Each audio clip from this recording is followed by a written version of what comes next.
In this video, I'm going to give you an overview of some features of Cartoon Animator that I think make it ideal for animating motion comics. So here we are, I've got Cartoon Animator opened up and I've got this project file loaded in that I'm going to be using to help me demonstrate some of the features that I think are quite useful when it comes to animating motion comics. I'll just do a quick run through of this. It's going to loop around just so that you can see what it is, and then we'll get right into highlighting some of the features that I think you're going to find really useful in creating motion comics with Cartoon Animator.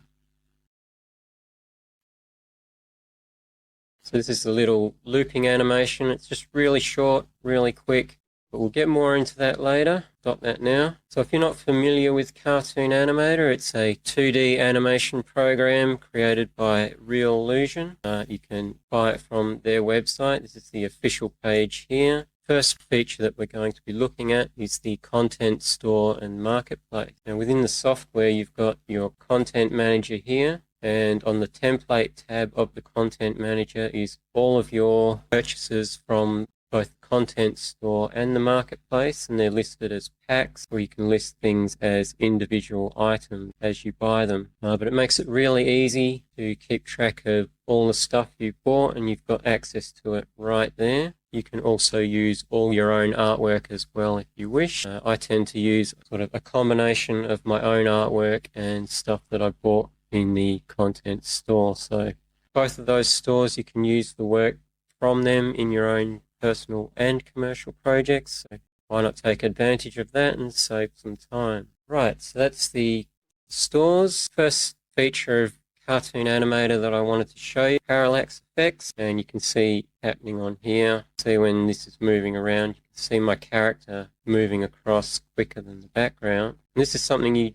don't really have to think about too hard, because Cartoon Animator, on top of having an X and Y axis, it's got a Z or Z axis, which is coming closer towards you or moving further away. And you can see it in action using the 3D view here. So if I do 3D view on this camera, you can see this character is quite a long way in front background, and we can move this view around using the camera tools. Tool will rotate. So you can see that's how the parallax effect is achieved. And if we just sort of demonstrate, if I click on that, I've got this widget thing here that lets me move up and down, left and right, or back forwards. It's blue arrow. If I wanted to move that forward and bring it right up close to the character, and then we went back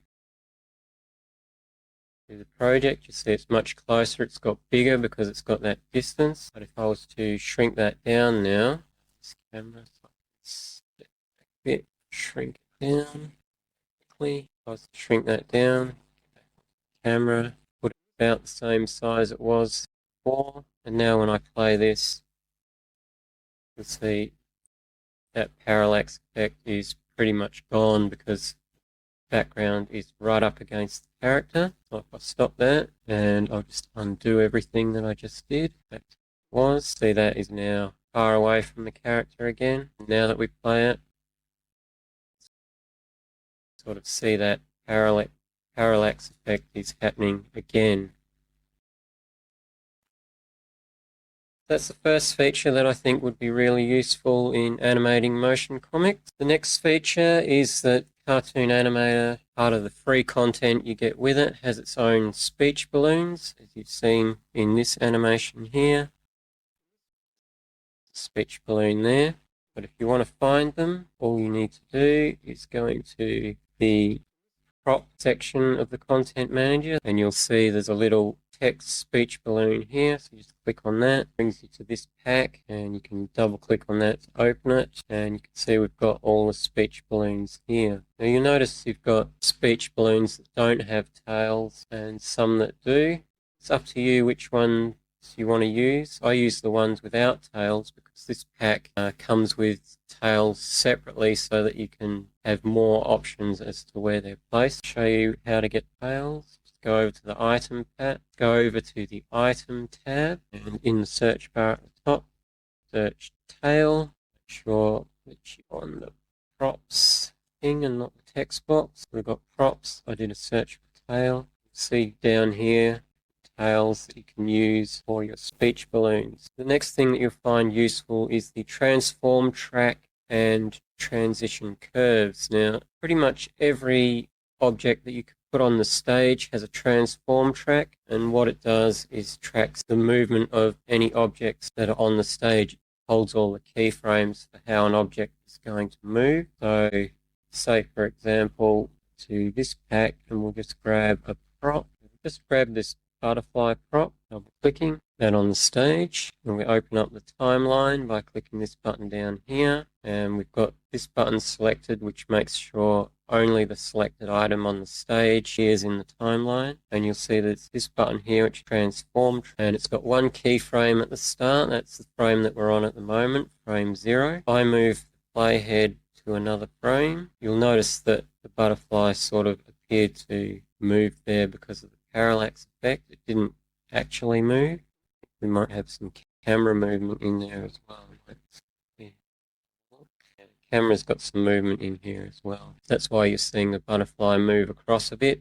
It's okay, we'll leave that as is. So if I move this over and say I want the butterfly to fly across the stage or move across the stage. So at the start I want it there, and at the end of the animation I want it at the other side of the stage. You'll see this green line being formed between the 2 points, and when I move this back, the butterfly is going to move. Of course, we don't have to stick to just one line. We could go into the middle of the animation, move the butterfly up, and now when we're moving it 2 keyframes that it'll follow, go here, move it down again, so it'll just keep following each of the individual keyframes that I keep making every time I move it on a new frame. And you can actually change that path so that instead of having these corners up here, make them more rounded.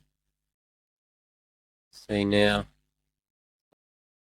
more of a rounded approach. But the other thing I mentioned was transition curves. Now what these do, they sort of affect how the object moves between 2 key points. So to apply those on the keyframe in the timeline, right click on it and open up transition curves, and you get this menu here. We've got all these different ways for how this butterfly is now going to move between this keyframe and this keyframe. And this menu, these items always affect what happens between the current keyframe that you've selected and the one before it. These graphs all sort of give you some idea of what's going to happen when you select each thing, and as soon as you do, you'll get a preview. So I'll use this one because I click on it, we'll get a preview. I might just get rid of this key and we'll go from here. So that gives us a little more distance. Turn off some of my backgrounds so that you can see this more clearly. Here, open up transition curve and try this again. So we do this one. There's a slight bounce at the end there. This one. Basically what these do is they give you that sort of variation, how things start and stop. So things like gaining momentum before it goes, slowing down, maybe start. That one looks pretty good for a fly. We could perhaps add that to this here as well. It'll start. And then one here. Let's start. Go. That's transition curves. It's another way you can sort of influence the way objects move into and out of the frame, which is something that I think is definitely really useful with motion comics, and you saw just how easy it was for me to apply those to a static object. So the next thing we're going to look at is elastic motions, something else on the stage. So smiley prop that on the stage here. And elastic motions you'll find underneath the animation menu, which is this one here. We click on that. For all these different motions, prop motions and elastic motions, they're very, very similar what they are. In fact, I just sort of lump them into the same category, prop motions and elastic motion. We click on them, see down here, prop motions, you've got entrance effects, you've got emphasis with Freeform Deformation, formations, your exit motions, and adjustable and enlivening moves. They're all part of the same thing, right? We've got elastic motions. those up, we've got entrance and exit too. What these allow you to do is pretty much position something where you want it on the stage, and then say with the prop motions you can add an entrance motion. So, and see we've got all these different motions. And just with one click, it's all animate. Double click on that to apply it to the selected prop. And you'll see that's now been applied, and I didn't have to do anything. It's already off the stage, and it just comes in. Getting a bit of movement there from the camera because keyframes in the camera, but otherwise, let's delete the keyframes in the camera so that we're not causing confusion as to what's the camera move and what's the actual these keyframes. And now if I play this animation, that's all it does. There's no side movement there. You see in the timeline under the motion button, this is it here. If I wanted its item to fall in a bit later in the timeline, I could shift this along. Well, by doing that, I would need to turn this off to start with the animation. So we just turn it off with the visibility button. And when we get to here, I want to turn it back on. We're good to go. Start of the timeline there. So once we've got an entrance effect, we can just literally go place the playhead to the end of that and add another effect to it, such as an emphasis effect. So if we wanted that to say drop down and then bounce, we could apply this emphasis effect of bouncing. And if we wanted to, we could loop that, make it bounce a couple of times, make sure the looping function up here is on. Grab the end of the thing on the timeline, make it bounce twice, and you can see it now bounces twice. And then we could apply an exit effect to that here. The jump out wave thing does. Literally jumps out. So you can see how easy that was to add a whole lot of motion. You got squash and stretch and all kinds of things just in a few clicks. Didn't really have to think about it too much. But yeah, that's prop motions. Have a look at elastic motions. Get rid of all of these. Animations, and now we go to elastic motions. Same thing, we've got entrance and exit motions. Use anything here. Apply this move bounce effect and apply exit effect to make it go out again. Apply this roll stutter effect at the end of it. There you go, with just a few clicks, we've got an entrance and exit effect. Apply that.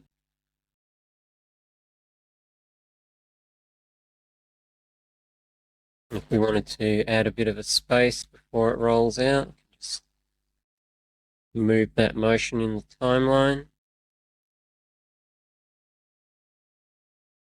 As you can see, really easy to do. Elastic motions, another good feature for motion comic. The next feature we have, which has kind of replaced elastic motions and prop motions, is Freeform Deformation. You've got a button on here for editing freeform deformation, and this is for if you want to do more complicated custom freeform deformation. If you want to do it the easy way, you've got a button up here, Premade Freeform Deformations. See them here, got enlivening moves, and we've got all these different things that we can do with freeform deformation. So we've got entrance and exits. Let's see what happens if I apply this one, which is an entrance. The object, the side. There you go. Literally did no animation myself. That was just all done by one click of the button.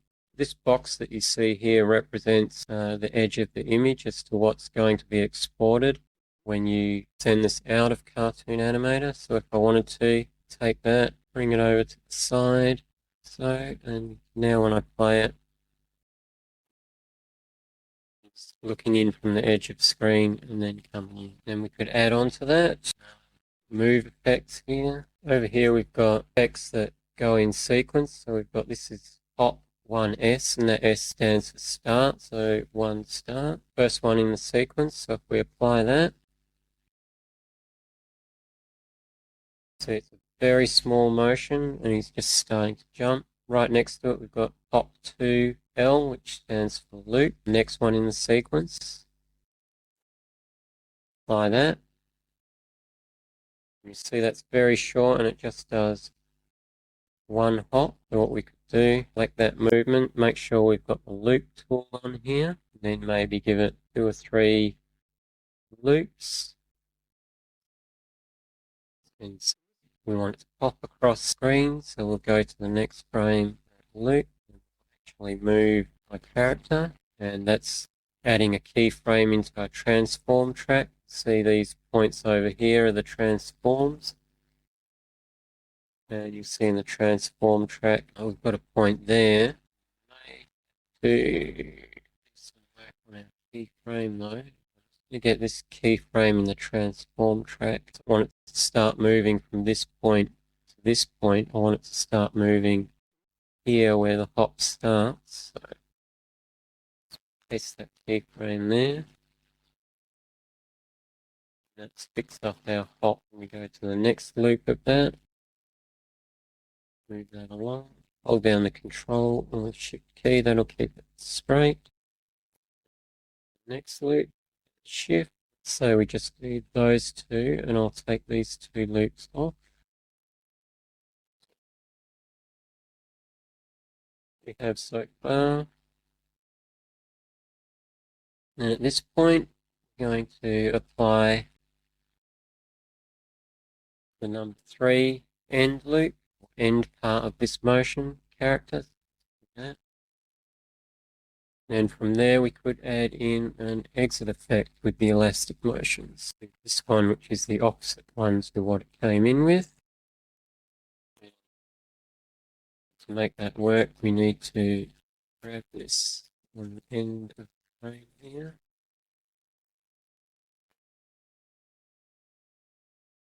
Don't want it to be sliding from there. This way. This one.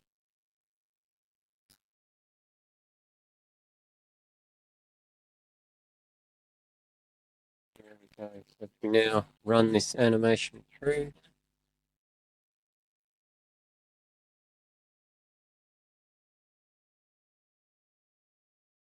there you go. All of that animation was done with Freeform Deformation. It would definitely be useful when it comes to making your motion comic. The next thing we're going to be looking at is the various character motion editors. Now, with motion comics, there's not a lot of character animation to do, but you do want to do a little bit of it. That kind of thing is really easy in Cartoon Animators. So this is my animation again, back to how it was. Then we'll play it.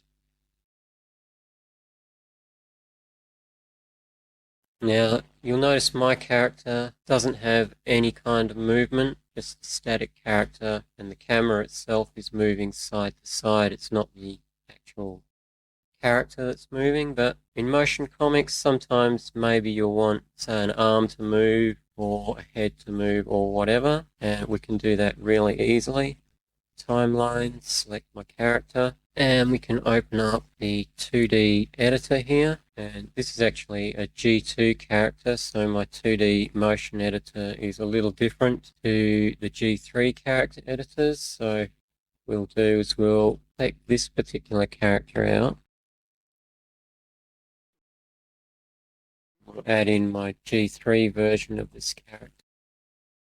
This is the same character, and it's a G3 character. It's got a different body, but the same head. Put him in there, sort of roughly where he is.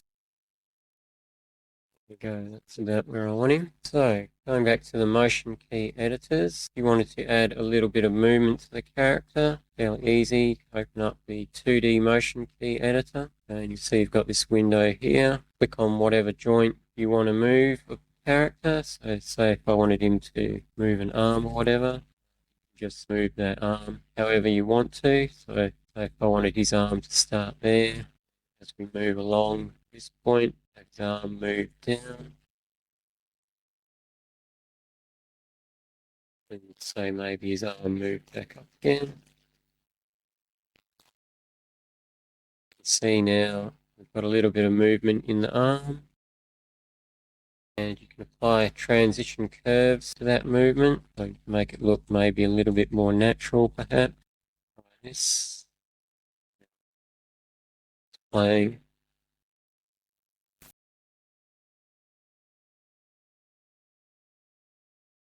So you can see it's really easy to make the characters move. One thing I like to take advantage of though is the pre-made motions. So I wanted the character to have an interesting pose, and I didn't want to spend ages sort of coming up with something myself. I'm going to the template, going to the animation tab, and you'll see we've got all these different motions in here that are pre-made. While we don't particularly want fully animated motions characters, you can take advantage of these by just selecting the type of motion that you want. So if I wanted a jumping motion, we could do a search for a jump, use one of these, side-facing motions, because this is a side-facing character. Side-facing motions usually start with this S at the front. So we wanted a really sort of dynamic pose.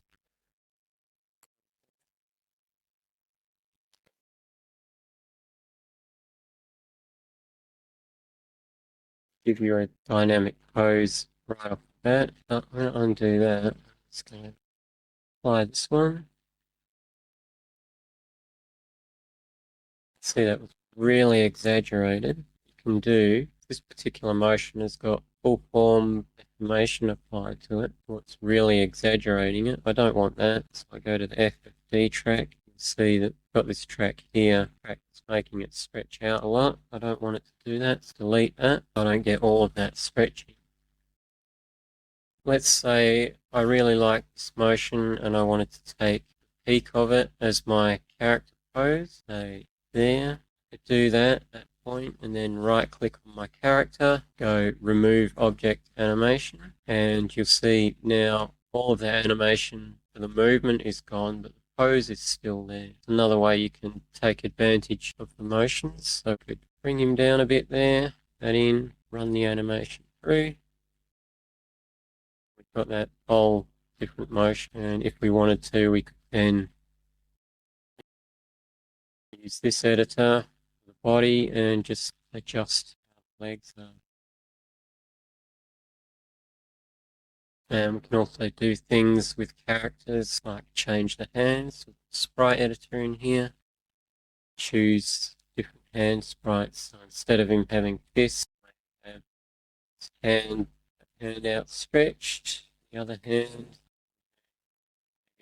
like that. So as you can see, it's really easy to position your characters. You don't have to sort of pose them from scratch yourself. You can take advantage of all of the various motions that come with the software, and you can buy your own motions as well. But the next thing that could really be useful when doing your motion comic, when you're using these characters, is the face expression templates. So obviously, you don't want your characters to have these neutral expressions all the time.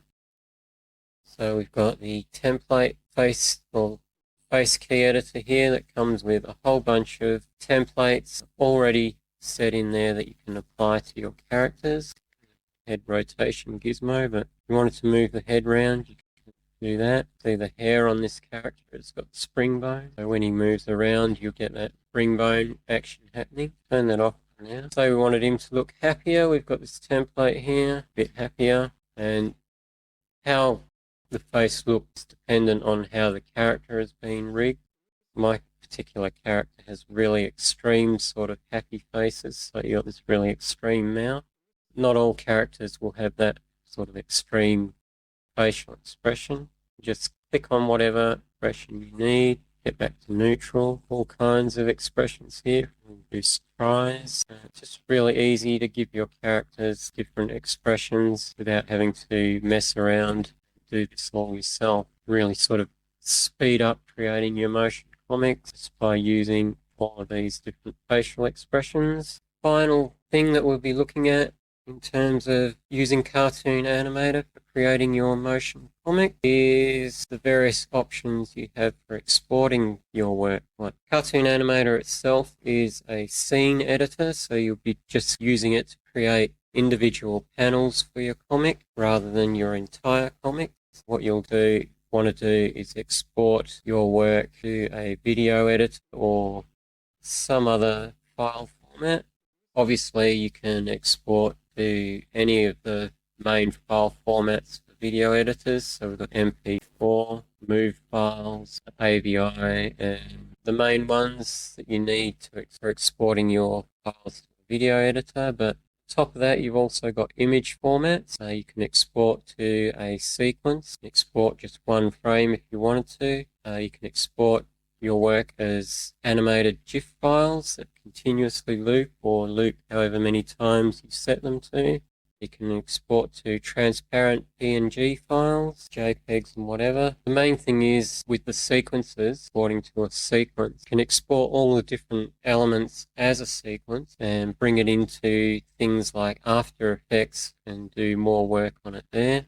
Cartoon Animator has a dedicated After Effects plugin if you want to take all this animation, bring it into After Effects and apply different things like lighting effects, camera lens effects and those kinds of things. If you don't have After Effects, you can actually still export things in sequences in a similar way and use your video editor to add more effects to it. See if I can demonstrate that really quickly. Get rid of this character and go back to the original one. Go export, and I'm going to export it as a sequence, PNGs, and we want to do it as an object sequence here, and then change the frame size to video format to image sequence, PNG sequence, and go export. Yeah. Panel. Wait, let me export, and then we'll go into my video editor. So I don't use After Effects, but if you want to, you've got a video editor that can import image sequences. Give you some options there. So that's that exported. I use Shotcut as my video editor of choice. It's a completely free open source video editor that works with Windows, iOS, and Linux. Here I have my animation set up in Shotcut. Each of these items on the timeline, image sequences, as you see in the properties on here. You'll see if I go playhead later in the animation, everything's there, and it was basically broken up into 4 parts. And we can now sort of apply any additional effects we want onto this animation here before we sort of commit it to our final motion comic. So, for example, we want to perhaps make the background blurry, for example. We can go in, video effect, blur effect, can blur. We could apply an effect to my character, or we got video effect. Light effect and another track.